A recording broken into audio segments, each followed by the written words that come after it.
En este tercer bloque vamos a hablar de los materiales biológicos usados para las terapias regenerativas. Los materiales biológicos son aquellos materiales biocompatibles usados para regenerar los componentes del periodonto.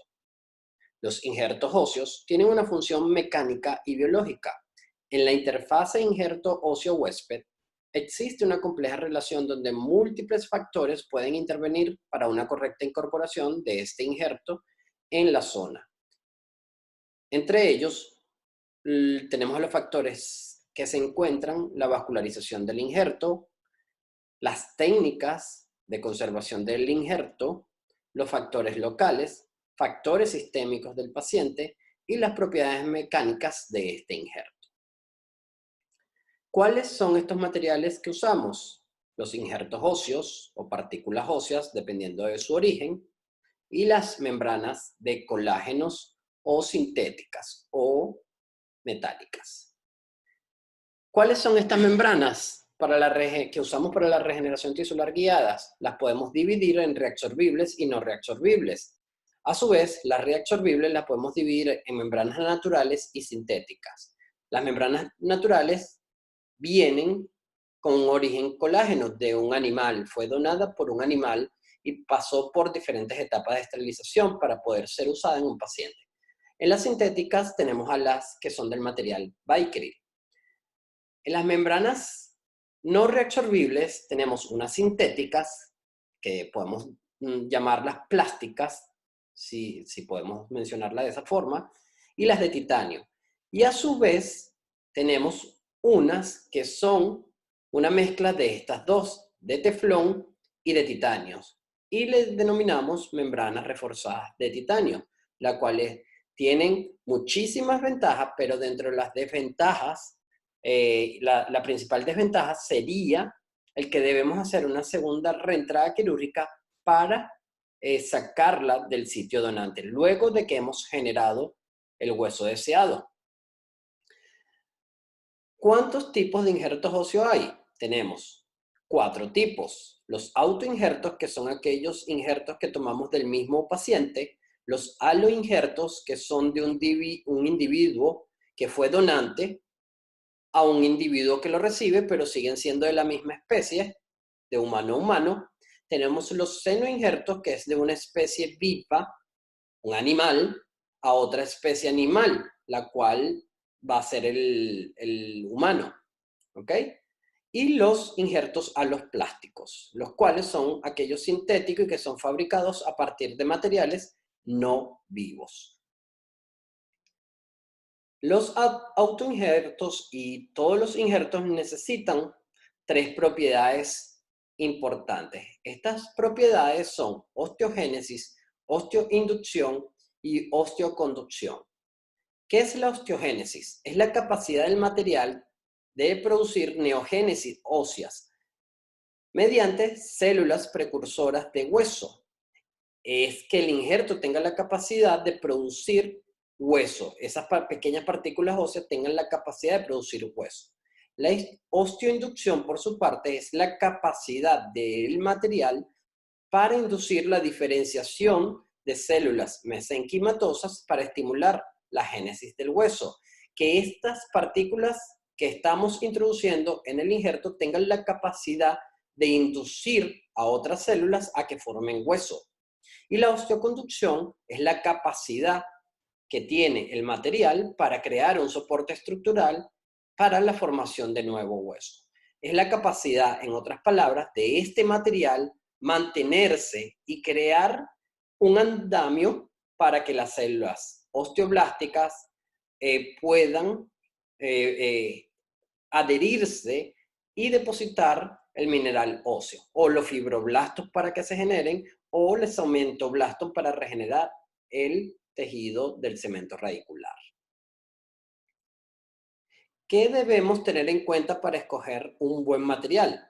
Bueno, este material debe tener aceptabilidad biológica, debe ser predecible, que haya sido demostrado innumerables veces su capacidad de inducir y de osteoconducir el hueso.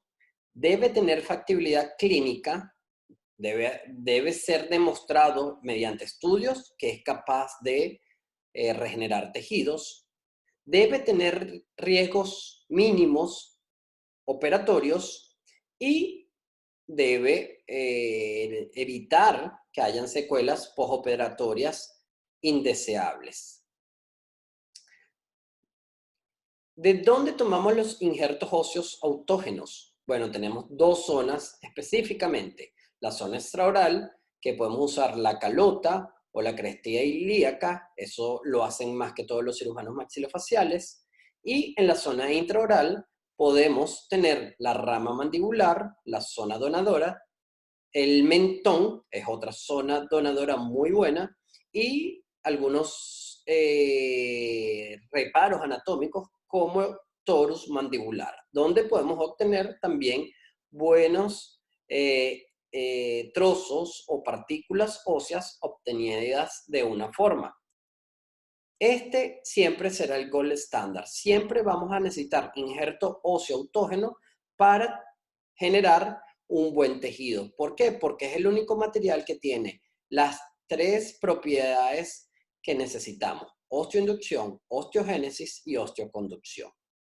¿Cómo tomamos estos injertos? Martillo y cincel, fresas quirúrgicas que nos permiten tomar ciertas partículas óseas, un raspador óseo denominado scraper twist, el cual raspa la zona donadora y salen pequeñas partículas de diferentes tamaños, fresas trépano, una autochin marker, que es como una hojilla que va licuando el hueso y la va depositando dentro de esa fresa, unas fresas de implante a bajas revoluciones y el piezotomo. El piezotomo cuando se necesitan bloques óseos. ¿Cuáles son los otros injertos? Injertos óseos aloplásticos. Tenemos al injerto óseo mineralizado, el cual tiene la propiedad de osteoconducción y osteoinducción, pero no tiene la capacidad osteogenética. Y un injerto óseo desmineralizado, que tiene osteoconducción, pero tiene una osteogénesis mínima y una osteoinducción mínima. Muchas veces los podemos combinar con el hueso autólogo. Los injertos óseos xenógenos también tienen buenas propiedades de osteoinducción y osteoconducción, pero no la propiedad osteogénica. Y aquí tenemos diferentes tipos de materiales, o los nombres comerciales. Y los injertos óseos aloplásticos, los cuales tenemos el fosfato beta tricálcico, el cual se puede reabsorber con mayor rapidez, pero no necesita una membrana colágeno para evitar que las células epiteliales migren a la parte más apical y le roben el espacio a las otras células. Y tenemos algunos polímeros. También tenemos a la hidroxiapatita, que se ha comprobado tiene mayor ganancia epitelial que ósea, o sea, no nos sirve para la regeneración tisular guiada, ni la regeneración ósea guiada.